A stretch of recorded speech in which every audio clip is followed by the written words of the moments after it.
Well, good morning, everyone, and a very warm welcome to our FSB webinar this morning in conjunction with Microsoft entitled Modern Accessibility, Develop a Digital Inclusion Strategy for All Users.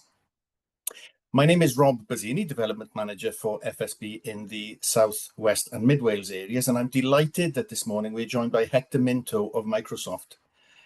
Hector's been at the cutting edge of accessibility and assistive technology, I should say, across a number of different organizations for the past 28 years. He's worked at innovative startups, and he's worked at more established ed tech and health industry focused businesses. Hector has regularly contributed to global government consultations on disability inclusion, and Hector most recently is Director of Commercial Accessibility at Microsoft. Thank you for joining us today, Hector, and we know we've got a great session in store from you. The subject of accessibility is, of course, a really important one, and today we'll cover a number of key areas within this subject of accessibility. We will cover an introduction to accessibility horizons. We'll learn how accessibility can empower employees and customers, and we'll learn about resources to help us. We will look at skilling pathways, and we look to make sure we can embed good practice around accessibility skilling into our businesses to benefit all. And we talk about accessibility features as well across Microsoft 365 and Copilot. Some of you may be aware that there are some fantastic tools to help us support customer requirements and also to support our staff. We learn how to create accessible content and actually how the modern AI experience is changing the way that people consume digital content. The session today will be recorded and will shortly be available on our on-demand section of our FSB website. That's in case you want to watch the sessions again or perhaps suggest that somebody else might benefit from watching. If you're not a member of FSB yet, we'd love the opportunity to talk to you about the many ways in which FSB can help your businesses. So please do visit www.fsb.org.uk to arrange a no obligation appointment or a chat informally with a membership advisor. Please remember today that the Q&A function is available, so you can submit some questions. We've already received a couple, actually, but please do submit any questions you have, and we'll try and answer some of those questions after the main presentation. Well, as I said, we've got a great session in store from Hector today, so perhaps I hope it's okay if, without further ado, I hand over to Hector. Welcome, Hector. Thanks very much, Rob. And thank you, FSB, for inviting us to talk about this topic with you today. I'm just sharing my screen, so you've got it. Hopefully you have that now. So firstly, welcome, and thank you for spending time on this topic. Accessibility has never been more important when we think about the role that technology plays in the workplace. My role at Microsoft globally is to support our customers, our partners, essentially also our communities, people with disabilities in their disabled people's organizations around the world, to drive more demand for accessibility. Through my years of working in this field, this has gone from being a very niche topic to one where actually we're seeing that increasingly, this is a conversation that some of the largest companies around the world want to have with their own employees. And then what we're starting to see is now in our partnership with governments is increasingly how this knowledge is valuable to help people join companies of all sizes. Let me just get to the right screen. Okay. So as Microsoft's mission, it's our mission to empower every person, every organization on the planet to achieve more. It wasn't always that way. I think it's interesting to kind of think about what old Microsoft might have been like. Microsoft used to kind of sell you a product. But what we're now starting to see is, of course, we're building technologies with all organizations around the world. They're building their technologies on our platform. And this has meant that we've had to have a real kind of change of culture and mission to make sure that we're delivering what our customers want to deliver, not just what we want you to use.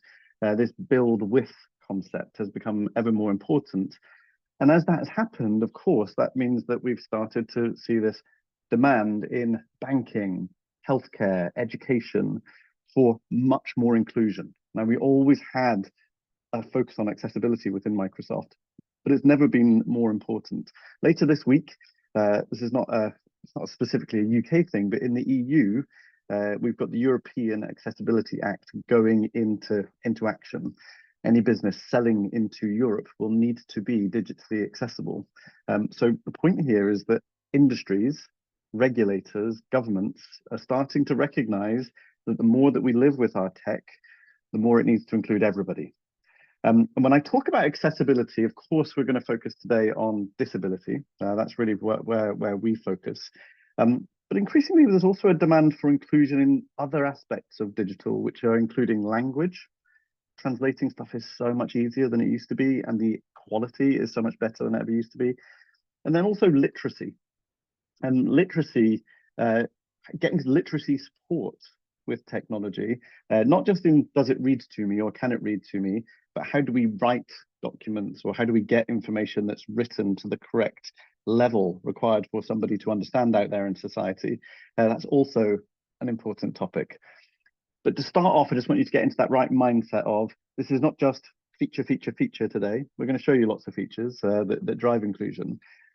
But the bit I'd like you to start thinking about is how are we building more accessibility into what we're doing out there in society, no matter what industry you sit in. I will just say my colleague Michael is also in the chat, so really want this to be active and interactive. Do ask anything as we go through the slides, and my colleague Michael will be able to answer in real time your questions, but we're also going to leave time for questions at the end. So just to get to the demographics here, I think this is important just to kind of make sure people understand that this is not a niche group of people, that have disabilities and require accessible technology. It's over 1 billion people on the planet. When I started at Microsoft 9 years ago, it was 1 in 6, is really what the UN, World Health Organization, were talking about. We're increasingly seeing figures such as 1 in 4. People having some form of disability, to include sort of some wider remits, including neurodiversity and mental health. If you think about access to technology, it's not just about can you see it, can you hear it, can we turn, let me do this once, can we turn the captions on in a meeting? You should have captions available to you through Zoom. But these features that are there for your standard kind of how you've thought about disability over the last few years, or the last 30 years on planet Earth, we've talked about wheelchairs and hearing aids and magnifiers and all of these other things that make the world more accessible. We're increasingly also talking about mental health and neurodiversity and how people with those conditions are accessing technology. So we design more increasingly as a tech sector around a wide remit of disabilities and the way that that's defined. Now, in terms of the technology journey, just to kind of set some context here, this is not new. I've been working with people with disabilities with their technology going back a number of decades now. And it's always been kind of innovative and exciting, but often niche. I think that's kind of really where I'd say the first 20 years of my career were very niche technologies. I would even go so far as to say you were lucky as a person with a disability if you met somebody who recommended something to you or told you that one of these magical devices was available for changing pages on your newspaper, or speaking if somebody's lost their speech, or controlling their home with their voice, or controlling their computer with their eyes.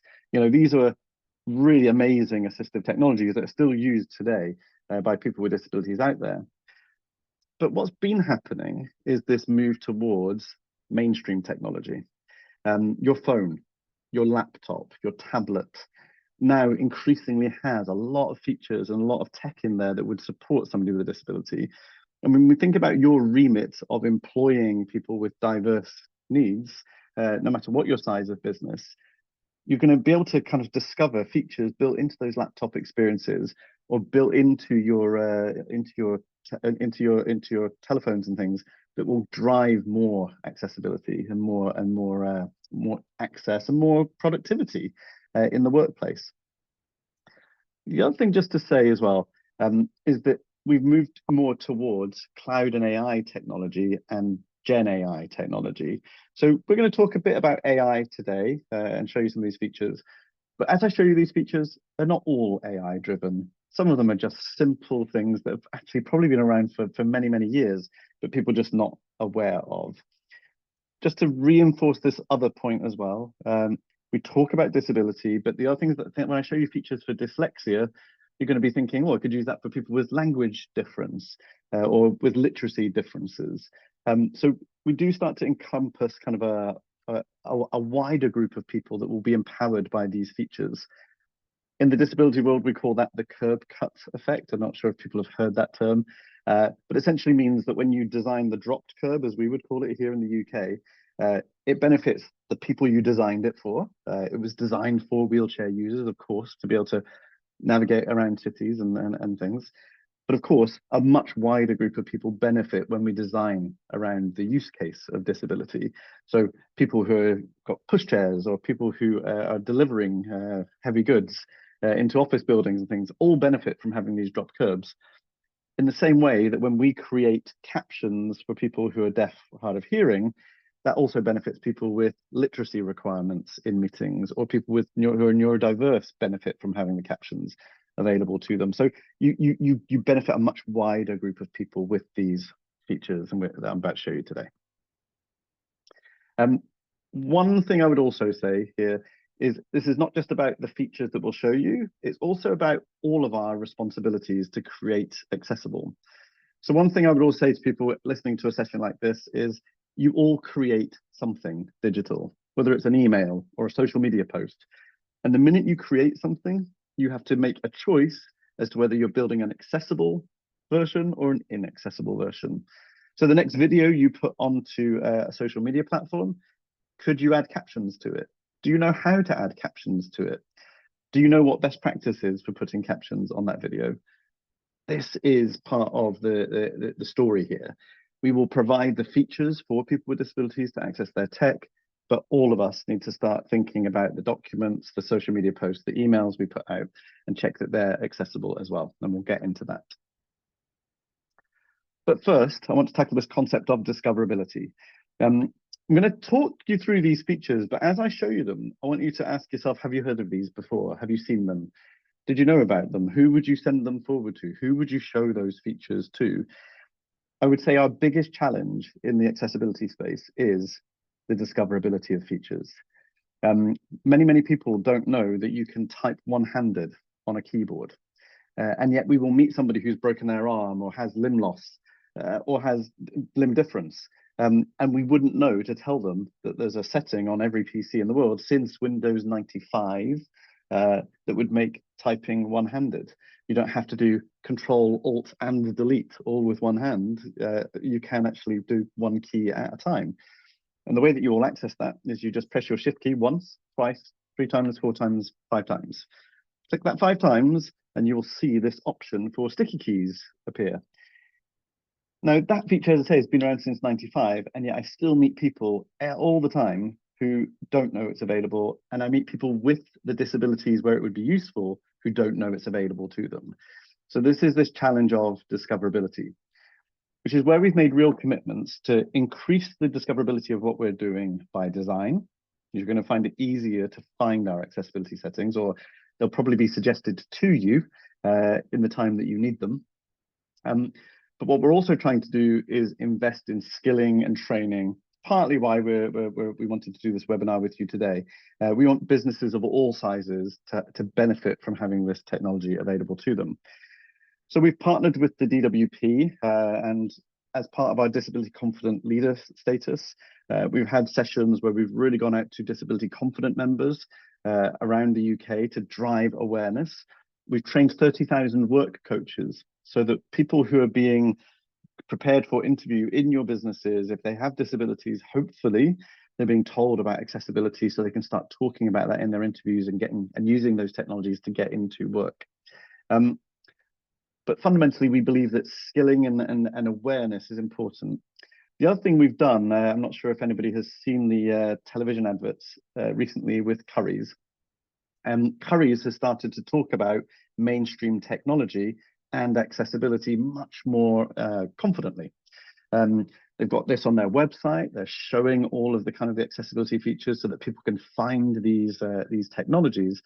But what they've also done is they've put their money where their mouth is and started running TV ads on accessibility, featuring people with disabilities using technology.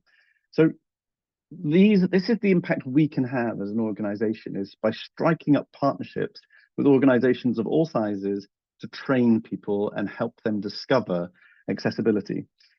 Every single Microsoft employee in the world takes accessibility training. So just think about that for a moment.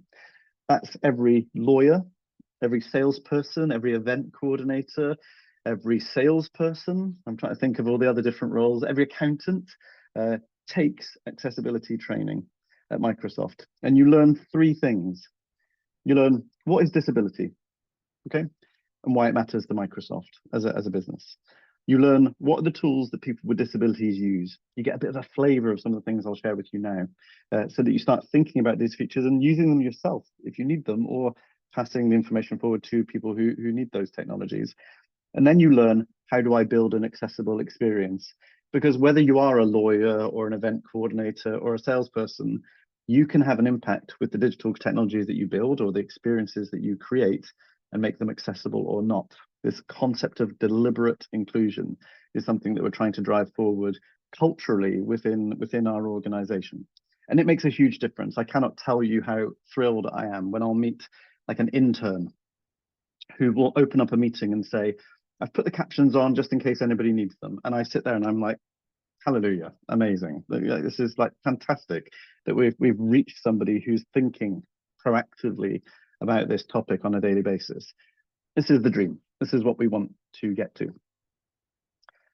We've also teamed up with BASE, so that's the British Association of Supported Employment, to make sure that their work coaches that are shadowing and supporting people with disabilities into the workplace, into companies of all sizes around the UK, they also have the core knowledge to know when is the right time to give somebody that read out loud tool, or when do I need to magnify or make that font bigger on the screen for somebody who I know has that requirement, has that disability. We're essentially saying to the work coaches out there, you need to get good on digital. It's part of our professional qualification now to say we should have accessibility as a knowledge piece, that we can deliver this knowledge forward to the very stakeholders who would benefit most from these technologies.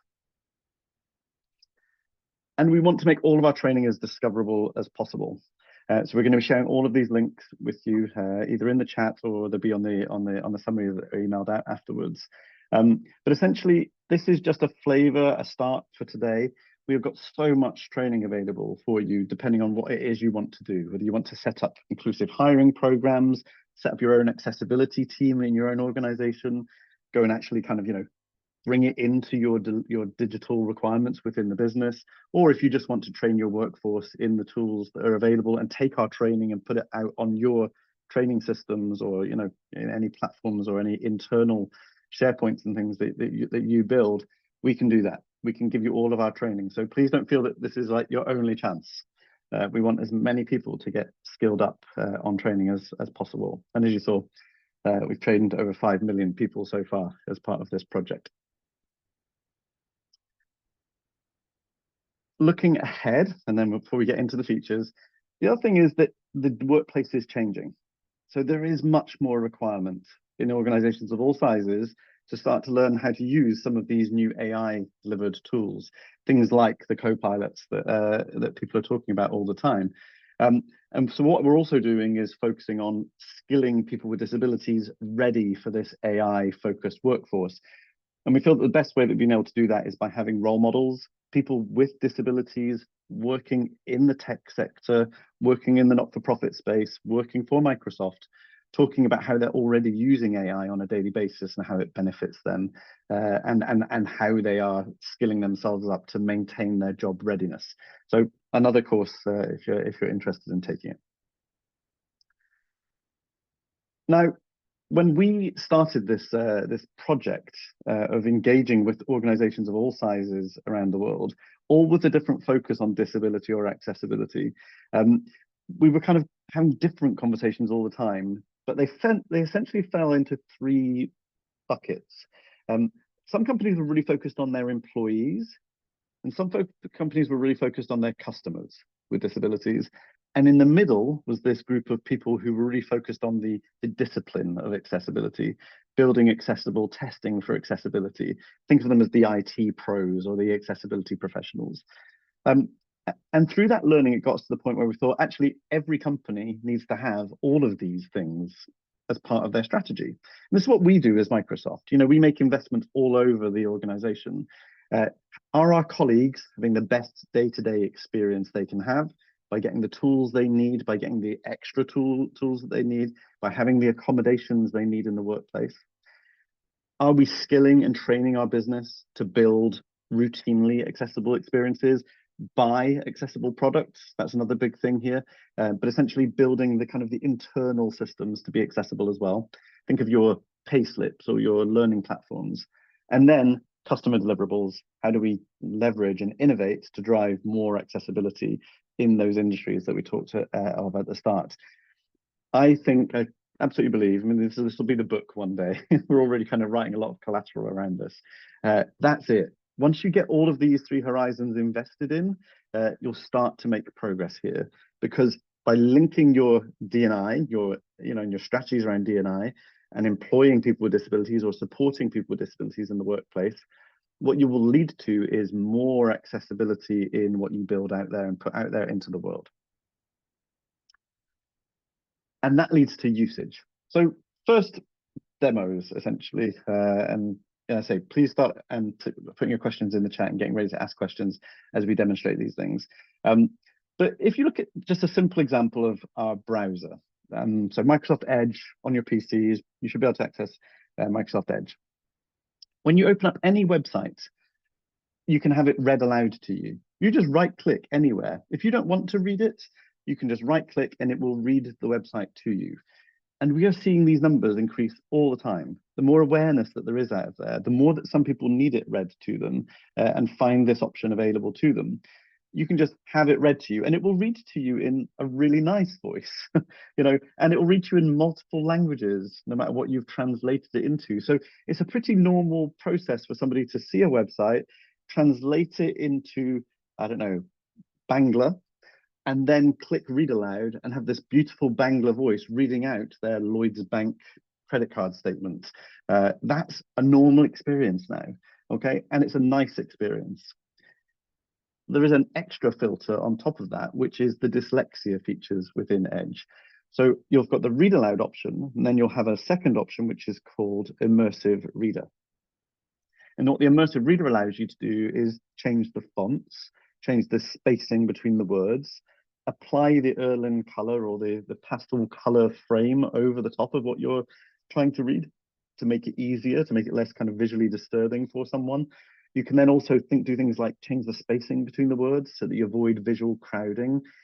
And once you, as a person who needs those settings, have put them onto your browser and said, this is my preferred reading mode, how I like to see my information, it will just sustain. So no matter what website you go into, you can highlight some text, go into the Immersive Reader, you will always get your view, the thing that works for you, to be able to consume content and have it read to you or read it through these Immersive Reader lenses. And these numbers are increasing. But if you look for a company the size of Microsoft, 1 million people using Immersive Reader per month, we still have a huge discoverability problem. People don't know that these things are available. The message isn't getting through to people that they are there. We need to do more. Now, I don't know which products you all use, but I'm about to go into features that are in Windows in the main. When I show you these features, just remember, they're also on your phones. They're on your Google phones, your Apple phones. These features are, they're kind of generic in some ways. If we do a magnifier, Apple do a magnifier. If we allow voice input, so will other tech companies allow it. So as much as we're going to show you the Microsoft flavor, please, please, please go and explore your own devices, no matter what you use, but also explore your products. So I'm going to go into Windows in some depth, but also there are accessibility features in PowerPoint. So if you're a Mac user using PowerPoint, you can still dictate into your notes, into your slides, rather than type them out. If you're using something other than Word, what else? I don't know if there is anything other than Word, but you understand what I mean. Other word processors are available, I'm sure. But there will be translation options available in there. There are more often than not read aloud options or plugins available for these features, regardless of whether you're using our software or others. So I'm going to show you some focus on Windows for the next 10 minutes or so. But please also look for accessibility settings in your other software experiences, even on things like your Xbox. And when you're playing games now, when you're playing kind of PlayStation games or Xbox games, go into the settings and look for accessibility. You will start to see options that are available there for you. Okay, But for the next 10 minutes, I'm going to go through a quick whistle-stop tour. This is being recorded, so you can always come back and revisit the recording, or you can come back to us into any of our training courses to find these features out. Let's run through 6 disabilities, or 6 disability sectors, and just give you a quick kind of top 3 features per disability. And we're going to start with vision. So the first thing in vision is magnification. Now, some people are used to the concept of magnifying in browser or in document by using Control plus minus. Please start using Windows Control, also Windows plus minus. And you can do it now. If you're on your device now, press Windows key down, hold it down like a shift key, and plus plus plus, and you will zoom, zoom, zoom. I'll do it now. Windows plus plus plus. Okay, and here we are, zoomed in on this website. Far too much. I'm going to zoom out. Okay, so here I am, zoomed in. I'm magnified, and I can move around this heavily magnified piece. Windows Escape takes me back out and resets me to the top. Let's go back to the vision. So Windows plus, Windows minus, Windows Escape gives you this zoomed in mode. I was showing you the whole screen zoomed in, but there's also a magnifying glass mode that you can just float across the thing that you're trying to read. We also have contrast themes. Contrast themes are essentially high-vis versions of Windows.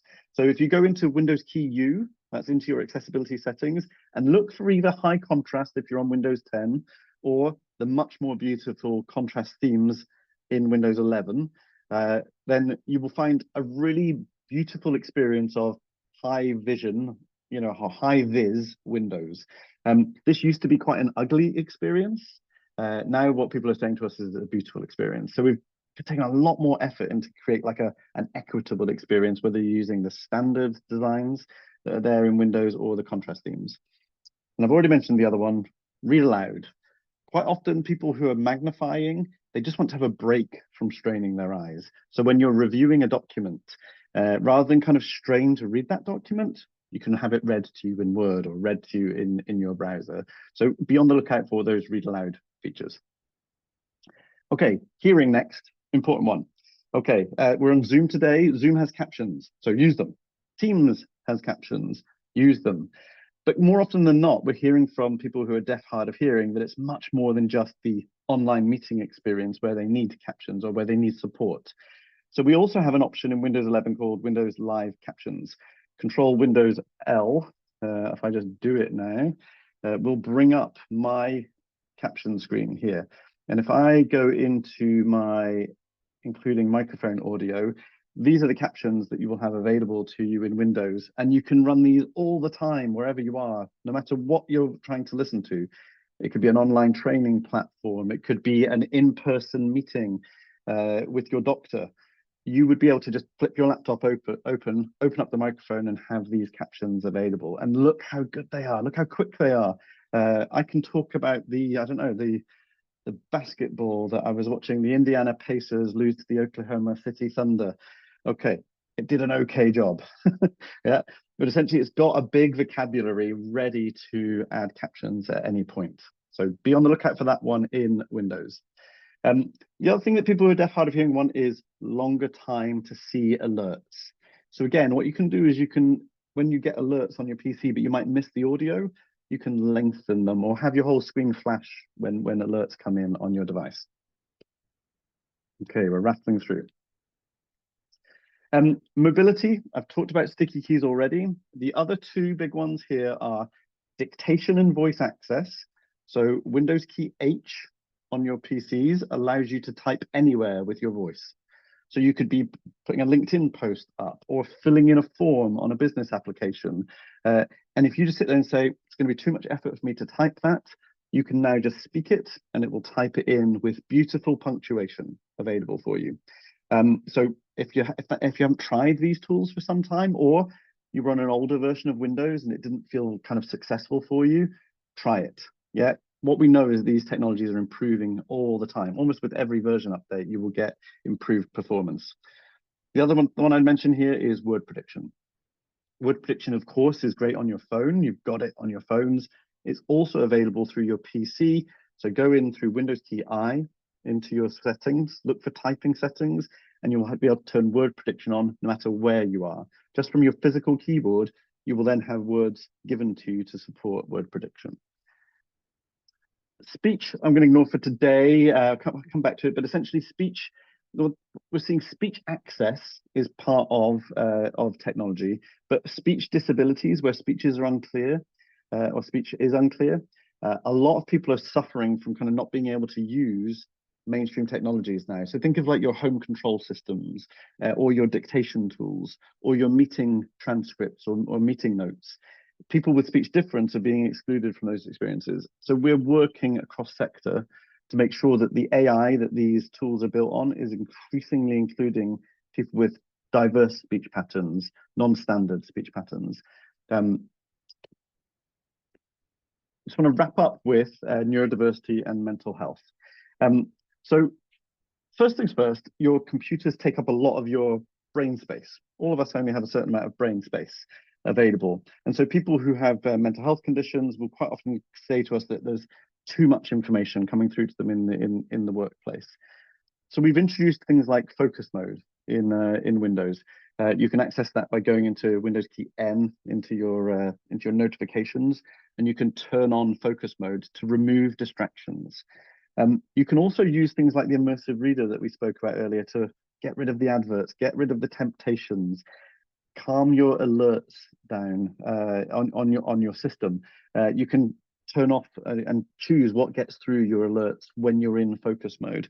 So that's important, because what you're saying is there are times when for my health, I need less distraction on my computer. And people who are neurodiverse mental health are reporting this, an awful lot to us. But moving to neurodiversity, the big one here is Copilot. Now, this won't be known to everybody who's on the call, but essentially Copilot PCs are a new breed of computers that are kind of coming our way. Copilot itself is an app that's available on your phones. Please download it. It's also available in your browser in Microsoft Edge. Copilot is essentially generative AI in your computing experience. I'm just going to jump here. And what it's doing is it's changing, it's introducing completely new ways of using your technology. So to give you a few examples, if you were dyslexic and you had a huge document that you were expected to read and it was taking you a long time to get through it, what you would be able to do with a Copilot is say, just summarize it into 5 bullet points for me, and just give me the summary. You would also be able to respond to that document by saying, hey, read this document and reply to it in my voice and really focus on this element of the document. And Copilot would do 90% of your work for you. It would kind of just like, give me that email for you then to check and add your input into it. But essentially some of the heavy lifting in terms of workloads is being done by things like Copilot now.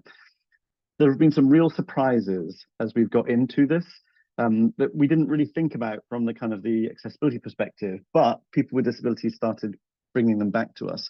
And one of the ones that I always like to kind of bring up here is tone of email. There are people with who are autistic who will say, actually, I get a lot of negative feedback from my manager about the tone of my emails, and I sometimes don't read the signs that other people are able to pick up on. Now what you can do is with your Copilot is get it to read what you've written and ask it, how does it sound? And it will make suggestions to you on tone, go for more positive tone, more professional tone, more friendly tone, whatever it's looking for, it will sort of give you recommendations. Now, we could run another 2-hour webinar, and I do, on Copilot and accessibility. But I'm hoping what you've seen so far is that there's a lot of standard tech built into things like the Windows experience, your phones, etc., across a wide range of disabilities. But what's coming our way is more of this AI, which will actually allow you to engage with a much larger cohort within your workplace. We're looking a lot now at how every professional in the workplace is able to start leveraging things like Copilots, but it's a huge opportunity to drive conversation around neurodiversity, dyslexia, and other things. Just the demographics alone, people who are dyslexic, people who are neurodiverse, are much more proactively talking about neurodiversity now and looking for solutions in the workplace and supports in the workplace. My ask of you, for those of you listening to this now, is don't just focus on neurodiversity, even as tempting as that can be sometimes. This is a real opportunity to start talking also about mobility, vision, hearing, all those other sorts of disabilities, and kind of reflecting back on what you've had for some time, but maybe that's something that hasn't been discoverable for you. Okay, before we move to Q&A, we are also focusing on hardware. As much as software can solve so much of what we're trying to do for people with disabilities, there are some physical things, just like opening up your laptop at all, which is difficult for some people with physical mobility disabilities, or people who are blind and trying to use new software expectations in the workplace. They want to put bumpers on their keys so they know which key presses to hit to perform certain functions within their software. So we've created, it's been out a while now, the Surface Adaptive Kit. It works beautifully with Surface. It will work with all laptops, just to be clear. But it allows you to start having really nice bumpers on keys.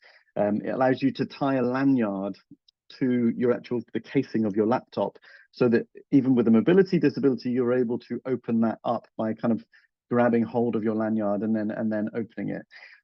All of this came from us working with the disability community globally to understand how were they hacking their technology, what fixes, what adaptations were they kind of doing as a homemade option.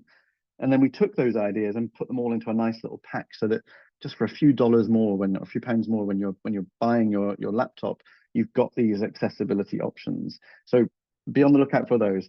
A lot of them are just really nice professional stickers, but they're very clever stickers. So take a look. The other thing we've done is we've essentially reinvented the mouse. But the mouse was designed the way it was designed, buttons at the front, scroll wheel came over time. But what we've done is we've built the mouse so that you can actually customize your own mouse. It costs the same as every other mouse out there. Honestly, it's very, very low cost.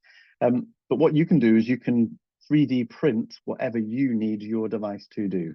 So if you need one that's wider, heavier, has finger guards in it, all of the designs are online for 3D printing. And then you can find somebody with a 3D printer and you can choose the tail for your mouse, or just use the standard ones that are there. One of the simple standard ones that are there is you can choose left-handed or right-handed mouse, which might sound like the craziest thing, but the thumb rest just switches round and it just changes the orientation of the mouse at all. So we're doing what we can as well to kind of influence the hardware sector to also start thinking about giving people the modifications they need to access their computer hardware. Okay, we're ready for questions. I'm giving you some links for support. We run a free global disability answer desk at Microsoft. And essentially, if you have any technical support requirements using our product as somebody with a disability, or supporting employees or staff or whoever with disabilities, you get free support, whether you're a consumer or in the workplace. So you can come to us for accessibility support. Google, Apple also run brilliant accessibility support sites, so you can go and take a look there as well. Our training, Accessibility Fundamentals, is available online for anyone to take through the Accessibility Fundamentals link. But if you do want to have a copy of it on your workplace, built on your system, then we've got a form that you can fill in and ask for us to send it out to you. I'm Hector Minto. I'm on LinkedIn. Please follow me. Ask any questions if you ever need to on LinkedIn. And with that, Rob, I'm coming back to you for some Q&A. Fantastic. Well, Hector, first of all, a massive thank you for a really great session there. There are lots of positive comments which have come through. From my point of view, I think I could do a personal Q&A with you. There's been so much that I want to ask you there, but some fantastic points there for us all to follow. Lots of questions have already come in, which we've actually answered live during the session there, so thank you to the team for that. But Hector, a couple of questions which came in previously. These are some questions sort of rolled into one. So the first question is, what strategies have you seen businesses apply to support greater sharing of disabilities in teams? So if we can start with that, please. Yeah, sure. Well, maybe just to kind of give you my observation. We get a lot of kind of people leading technology in organizations, the people who own the technology. So IT, think of it as IT. And then we've got people who are leading kind of the people strategies, HR. What I say to businesses of all sizes, so trust me, I've been talking to C-suite of some of the biggest companies around the world about this. And I will say to the HR person, you have to get more techie. you have to take more interest in the tech that people use on a daily basis, because tech is part of HR now. It's like, the experience you have on a day-to-day on your computers is part of modern HR. Likewise, IT people don't always think about diversity. And that's just by the very nature that, they're pushing technology out there, they're deploying it in the standard ways, but sometimes they'll switch features off just because they haven't actually have no understanding of why they would be used. One thing I would always say is get your HR people speaking to your IT people, and then come out with a shared voice on a topic like this. Every single person watching this wants their companies to be successful and for people to be productive. But actually, that horizon one that we talked about earlier, getting HR to be more techy, getting IT to be more human focused, and creating some partnership, that's what I think works best in getting this going. And leaning into the voice of people with disabilities in your own organization, engaging your people's group if you've got them, your support groups, but getting them to take some ownership of the topic. That's probably my starter for 10. Sound advice, thank you. And another question we've had, we are seeing an increase in candidates sharing dyslexia and neurodiversity needs. What steps can we take to ensure easier onboarding into our businesses? Yeah, well, assume everybody. It's going to seem kind of strange at first, but if we look at what's happening in schools right now, they're getting to the point where they're saying, look, it doesn't matter whether you're dyslexic or not, these features just help everybody. Having stuff read to you is just a bit of modern tech. It's like you should expect it. I often joke about WhatsApp, and when I if you look at the keyboard option in WhatsApp, the keyboard option or the microphone option, people will leave voice messages on. They won't call people. They'll now leave voice messages in WhatsApp as part of a text group chat. And what it's showing is that people are finding their preferred method. So whether you prefer to speak to type and then correct, or whether you prefer word prediction on your keyboard, or whether you prefer to have stuff read aloud to you, you don't know what somebody's prescription from a technology perspective is going to be. So offer them all to everybody. Is probably, I would say that every employee should be told your keyboard's got a microphone on it. You can type in with your voice if you prefer, because then you capture people who've got like RSI risk complaints, people who are dyslexic not sharing it, people who are dyslexic are sharing it, and then they will share with everybody.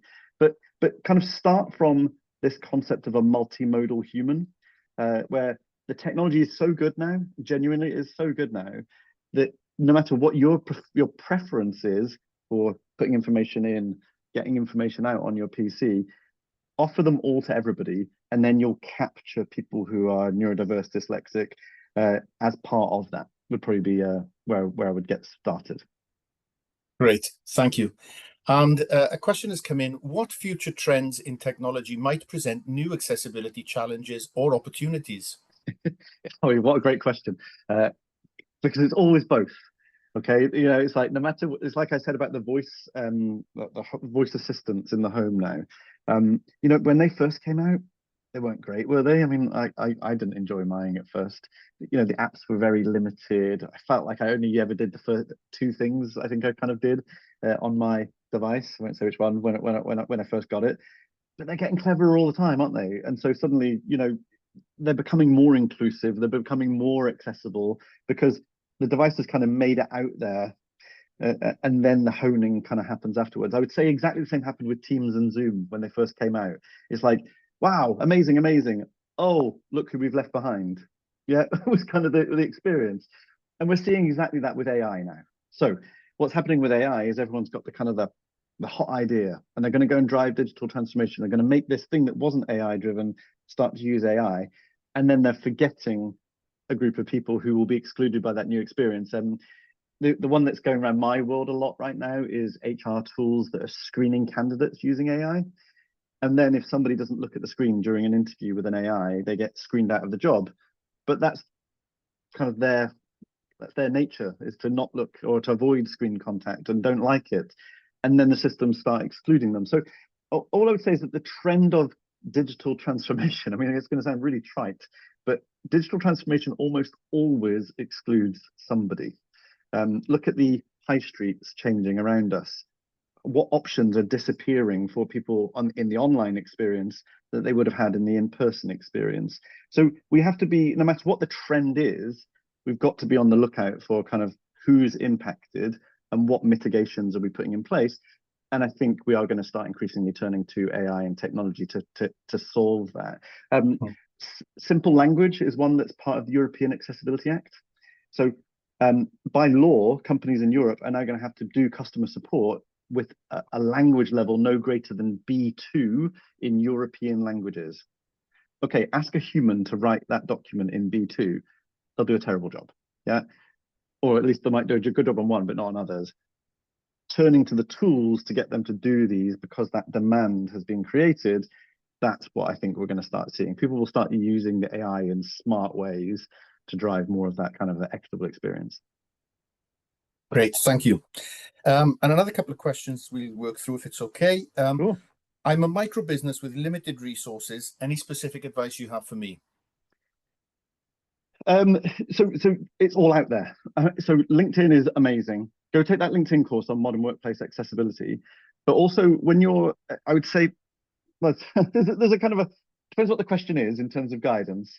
But if you're recruiting, don't rule anybody out in recruitment and help them find technology that helps them do their job is kind of like what I would say to absolutely anyone is, you know, don't turn away disability talent as we would term it inside Microsoft, yet just because you've got preconceptions about what somebody can or cannot do. Encourage people to talk about how they use technology, encourage people to bring their technology into the workplace and use it. Particularly micro business, you have the flexibility that a lot of businesses don't have. But in terms of confidence and training and kind of, you know, if there's a question you're trying to solve and you've never had to, you don't have an employee who can help you solve it, LinkedIn, the communities, we're sharing all of our training on YouTube in terms of how we train our suppliers, how we test for accessibility, all these things. You know, we're increasingly in a world where the knowledge has been democratized. It is all out there. You've got to go out and find it. And one thing I'll just say, just a cheeky plug, is ask Copilot. I worked for, like I say, 30 years almost with people with disabilities. If I go into Copilot now and say, I've got a colleague who's dyslexic and they're telling me that they want, you know, such and such, Copilot will do an amazing job at guiding you and giving you some ideas for you to start asking, you know, to start solving whatever it is you're trying to solve for. Thank you. And there are two related questions, I guess. The first one, you just talked about LinkedIn being fantastic for this area. This question is there a simple process or a checklist for those day-to-day things you talked about earlier on in the session? You mentioned some day-to-day tasks to make sure that we do those as as an accessible way as possible. It's a complex topic. There are checklists for checking the accessibility of things. You know, that's like it's just an easy one. If it's more of the kind of the policies and all those sorts of things, simple answer is no. The information is all out there, but it's all not all in one neat place. We've got some great organizations like Disability and Business Disability Forum that also share a lot of their information. My personal opinion is we've got a lot more work to do to kind of create the kind of the democratized resources. And my temptation or my prediction, if I'm going to do any kind of crystal ball gazing, is I think what we're going to start doing is, rather than kind of going to the tick box model or the list model of information, I think we're going to go more into that kind of interactive experience with the AI that's out there now. That if you wanted to, let's say I'm a hairdresser from Hull, yeah, and I'm working on recruiting people with second languages into my business. By saying that challenge out loud into AI now, you're going to be able to get guidance and advice and things to think of. So I think we're moving away from this tick box kind of a list methodology and more into one where we're going to have interactive business solving experiences. It's going to be exciting. Yeah. Got you. And another question, the session today has been fantastic. I want to make sure the businesses ensures accessibility as far as possible. I am apprehensive about getting things wrong, and that's in inverted commas there. Any advice? I love it. I'm coming back to the chat in a minute. So let's see who asked that question. That is a brilliant question. And I often say to people that we lose that kind of 8-year-old inquisitiveness that we all had once. We become worried, and all D&I topics feel nerve-wracking sometimes, depending on the kind of the political environment we're all existing in at one time or another, or people don't want to show what they don't know is another big challenge. So first of all, I would say lean into people who are actively talking about it. Go and listen to people, like understand what it is they're doing. As much as possible, get past yourself, your inhibitions. In all my years of trying to help people with technology or kind of offering support, even when people didn't want it or ask me for it, I've always got a positive, not always, but 99 times out of 100, you will always get a positive response to being supportive on a topic like this. You fundamentally just have to stay inquisitive. No one knows everything. Let me just give you some confidence. I run global programs on accessibility at Microsoft. I had worked with people with certain disabilities all my life: physical disabilities, speech disabilities, learning difficulties. And then I came into Microsoft, where a lot of the focus was on the blind community, and I was embarrassed at how little I knew. I mean, it was bad. There were like basics that I had no idea about, and I lead accessibility at Microsoft, right? So please don't feel that everybody knows everything. It's just not true. Like there's a lot, even in the professions, even in the accessibility profession, there are people who still are in their silo. You are allowed to ask a simple question, in this space, and it will normally be viewed as inquisitive and interested, rather than feeling like you should know it. There's lots here that people don't know. Thank you. I'm sure that that will build confidence for people there. You talked about culture. You talked about the importance of different parts of an organization talking to each other, HR to IT, for example. A question has come in. And again, it quotes you actually. We're all responsible for accessibility, to use your words, I think, earlier. In terms of getting buy-in, how would you convince somebody who's maybe a little less convinced that it's the right thing for the business? And I think this touches back to something the early part of your presentation today, but I'll ask the question anyway. It's been asked. It's one of the biggest challenges people have. It's actually a phrase I didn't even know before I joined Microsoft. This one of executive sponsorship. Executive sponsorship in any business unlocks commitments, unlocks actions. So having senior leaders who talk about disability or their interest in disability drives loads. I mean, I won't name names because I don't have permission to, but there are certain organizations where you're seeing huge investments in accessibility now, and it came from a CEO having a family connection to disability, not even in the workplace, but outside of work. But actually, once the challenge of building something that was more accessible was put in front of that decision maker, things unlocked. So that is definitely part of this game. Is convincing the people who have the decision-making capability to put time into this is important. Now, but to add the why and to build your kind of your business case for this, people who are supported in the workplace will absolutely stay longer. Like all the facts and figures are in here. People with disabilities are supported into roles and are made to feel like they are supported in it. My goodness, you will stay and you will feel welcome at that company, and you will continue to thrive at that company, is generally what we see. Okay, so there's that kind of that people cost thing of get the right talent, support them, keep them motivated, put all the supports in place is one thing. The other thing, and then, is the regulatory piece. So no matter what industry you're in, at some point you will be asked to be more accessible, and it's coming down the track. So if you look at a cafe now has to have level access into it for wheelchair users and a door of a certain width. Okay, but in Europe, the point of sale system, the kiosk for the ticket machine in the airport or the railway station, or the queue at IKEA, that is now going to have to be digitally accessible. So the regulators are now coming to digital, whereas they came from more of the physical building space. So getting ahead of that would be smart for any business. And in a few days' time, I'll be releasing some industry white papers around banking, health, banking, retail, transport, etc. on this kind of move to kind of more bespoke, specific requirements per industry on digital accessibility. I would say kind of just getting ahead of that is one thing. First things first, though, I would always go back to people. Getting people into your organization who want to be where they are, working where they are, and feel supported. That to me is the horizon one, as I would define it, ROI. Make sure you land that one first, and then, but don't stop there, because by getting people thinking about what you're putting out there into the public, with your customers, with citizens and government services and things, that then becomes the driver in those horizon 2, 3. Got you. Thank you.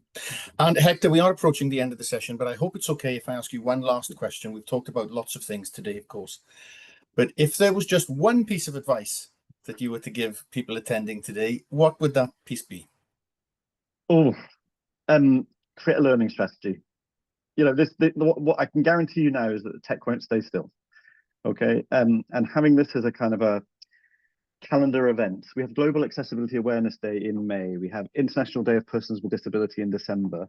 But creating a moment where you just stop, pause, and say, actually, we're going to focus on the tech and what's been new in the tech and what is changing around kind of what is possible. I would definitely kind of mark this in your calendar and make sure that skilling, like if Microsoft, a company of our size, is training over 200,000 people every year on accessibility, we do it for a reason. Yeah, and we do it because it really helps what we're doing. So training underpins everything in this space. Fantastic, thank you. And Hector, thank you for sharing your expertise with the Q&A there. Our time is just about up, everybody, so thank you all for attending today, and particularly to those who submitted questions. Everyone who has registered for the event today will shortly receive an email with all of the links that we've talked about, all of the resources that have been mentioned today in that email, and a link to the event itself in case you want to watch again or suggest that others watch.